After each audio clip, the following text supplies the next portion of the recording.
Quando Nolan levou Odisseia para as telas do cinema, todo mundo foi correndo assistir esperando ver aquela jornada colossal que a gente estuda nos livros. Mas a verdade é que, para caber no tempo de um filme, o roteiro precisou fazer cortes violentos.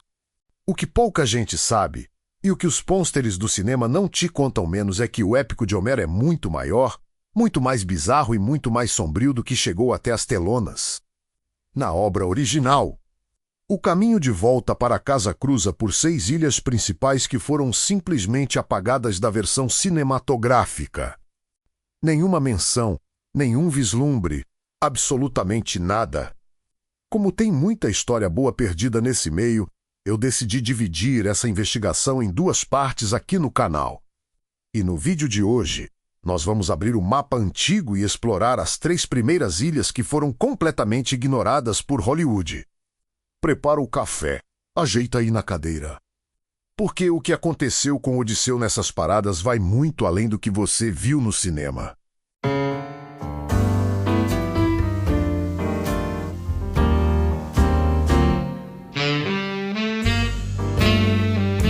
A primeira parada que o filme ignorou completamente fica logo no início da jornada, logo depois que Odisseu e seus homens saem das praias de Troia. É fácil a gente pensar que os perigos da Odisseia se resumem apenas a monstros gigantes, deuses irados ou tempestades em alto mar.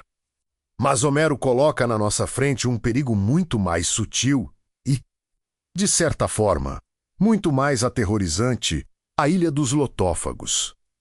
Quando os navios de Odisseu encostam nessa costa mítica, não há sangue, não há rugidos e não há exércitos esperando por eles. Os habitantes locais são os lotófagos, um povo pacífico que vive de uma única coisa, comer uma planta mágica conhecida como lótus, e é aqui que o perigo mora. Odisseu envia alguns de seus homens apenas para explorar a região e entender quem vive ali. Só que o rei não imaginava o efeito colateral dessa planta. Assim que os marinheiros provam o lótus, o passado deles simplesmente se apaga. O cheiro da brisa de casa, a saudade da família, a responsabilidade com a guerra, o próprio rosto de quem os esperava em Ítaca. Tudo isso evapora da mente deles num piscar de olhos. O único desejo que sobra no peito daqueles homens é continuar comendo lótus e ficar ali. Paralisados numa letargia eterna, sem rumo e sem vontade de voltar. Se você parar para pensar, é uma prisão psicológica perfeita. Não precisava de correntes de ferro. Quando Odisseu percebe o que está acontecendo, ele não tem escolha a não ser agir com pulso firme. Ele corre até a costa, arrasta os companheiros de volta aos navios à força, com eles chorando e implorando para ficar. E os joga debaixo dos bancos de remos, amarrando cada um deles para que não pulassem de volta na água. O filme de Nolan passou longe dessa ilha, mas essa cena nos mostra algo fundamental sobre a Odisseia de Homero. O maior inimigo de Odisseu nem sempre era a força física dos monstros, mas sim o perigo constante de esquecer quem ele era e qual era o seu propósito. Depois de sobreviver a monstros, bruxas e correntezas mortais, os navios de Odisseu chegam a Ânquela, que seria a prova moral mais destrutiva de toda a viagem, a ilha de Trinácia. Para quem assistiu ao filme de Nolan, essa ilha simplesmente não existe. Mas, na obra original de Homero, ela representa o ponto de colisão definitiva entre a fraqueza humana e a ira dos deuses. Trinácia é o santuário terrestre de Hélio. O deus do sol, é lá que pastam os rebanhos sagrados do deus, 50 vacas brancas impecáveis e 50 ovelhas pretas. Vigiadas de perto por ninfas divinas. Antes de colocar os pés na ilha, os avisos foram claros como o cristal. Os deuses alertaram Odisseu severamente que eles podiam até desembarcar para descansar. Mas que jamais, sob hipótese alguma, ousassem tocar ou sacrificar um único animal daquele rebanho. Se fizessem isso, a destruição do navio e de toda a tripulação seria certa. O problema é que a natureza tem suas leis, e a fome humana tem seus limites. Uma tempestade violenta e implacável despenca sobre a região bem na hora em que eles tentam partir. Os ventos soterram os barcos no porto natural e eles ficam presos na ilha por semanas seguidas.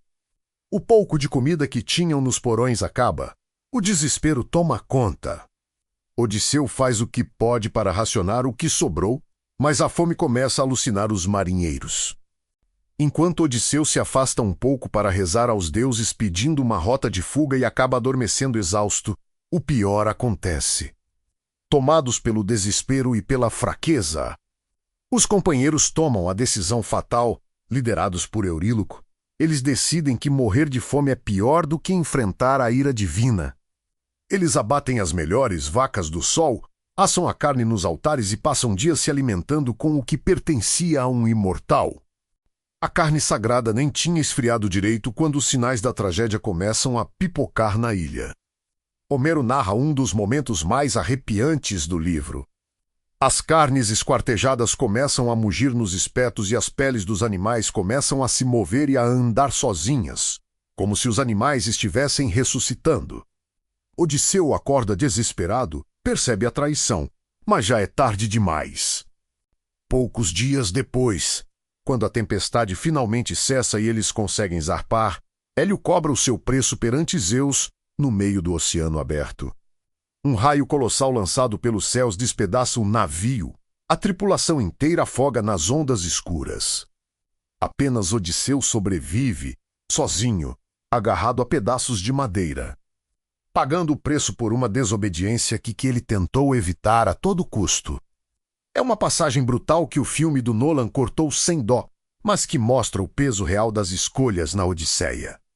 A última parada dessa nossa investigação pelas ilhas que o filme do Nolan escondeu é, sem dúvida, uma das mais fascinantes e humanas de toda a obra de Homero, a ilha de Esquéria, o lendário reino dos Feácios. Depois de perder todos os seus navios, de ver sua tripulação inteira desaparecer nas ondas e de passar anos vagando pelo inferno e pelo mar aberto, Odisseu não chega a Ítaca direto por uma porta da frente vitoriosa. Ele chega arrastando pela lama, completamente sozinho, pelado, coberto de sal e exausto ao extremo, cuspido pelas correntes em uma praia desconhecida. É neste cenário de pura vulnerabilidade que acontece um dos encontros mais bonitos do livro. A jovem princesa Nausica e suas servas estão à beira do mar lavando roupas e jogando bola. Enquanto as servas fogem apavoradas ao ver aquela figura barbada, selvagem e marcada pelas cicatrizes do mar, Nausica permanece firme. Graças a uma inspiração da deusa Atena, ela não tem medo. Ela acolhe Odisseu, oferece roupas limpas, comida e o orienta sobre como se aproximar do palácio de seu pai, o rei Alino. Agora, por que Hollywood ignorou essa ilha? Porque no filme a jornada de Odisseu precisava ser uma linha reta de ação e sobrevivência rápida rumo ao confronto final. Mas na mente de Homero, os Feácios representavam algo muito mais profundo. Esquéria não é uma ilha comum. É um lugar quase mágico, isolado do mundo exterior. Habitado por um povo que navega em barcos fantásticos, embarcações que não têm remos, nem lemes e nem tripulação física, pois são guiadas puramente pelo pensamento e chegam a qualquer destino em questão de horas. E é justamente no Salão dos Feácios que acontece um dos momentos mais marcantes e psicológicos de toda a Odisseia. Durante um banquete oferecido pelo rei, um bego cego canta os feitos heróicos da guerra de Troia, detalhando as batalhas e o sofrimento dos gregos. E bem no meio da festa, ouvindo a própria história cantada por um estranho, Odisseu desaba. Ele esconde o rosto no manto e começa a chorar amargamente, com lágrimas que Homero descreve com uma força impressionante, comparando o choro do herói ao de uma mulher viúva abraçada ao corpo do marido morto na batalha. É ali, naquela ilha pacífica, que Odisseu finalmente quebra o personagem. Ele é forçado a revelar quem realmente é e a narrar em detalhes todas as suas aventuras passadas para o rei e para o povo de Esquéria.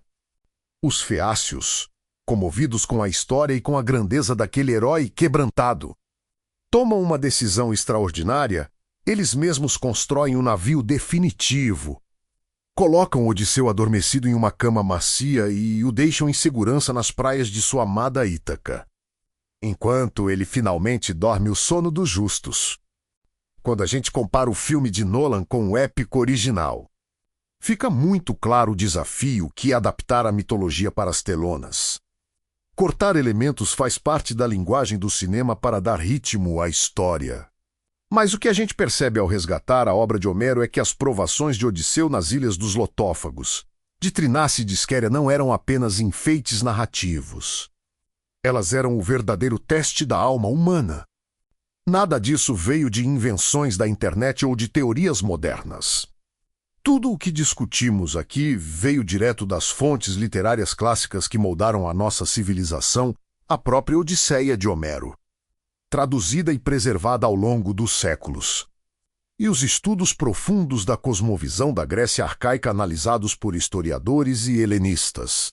Se você gostou de abrir esse mapa antigo e ver o que Hollywood deixou para trás, deixa o seu like, se inscreve no canal, porque a parte 2 vem aí para revelar o resto das Ilhas Perdidas. Um abraço e até a próxima jornada.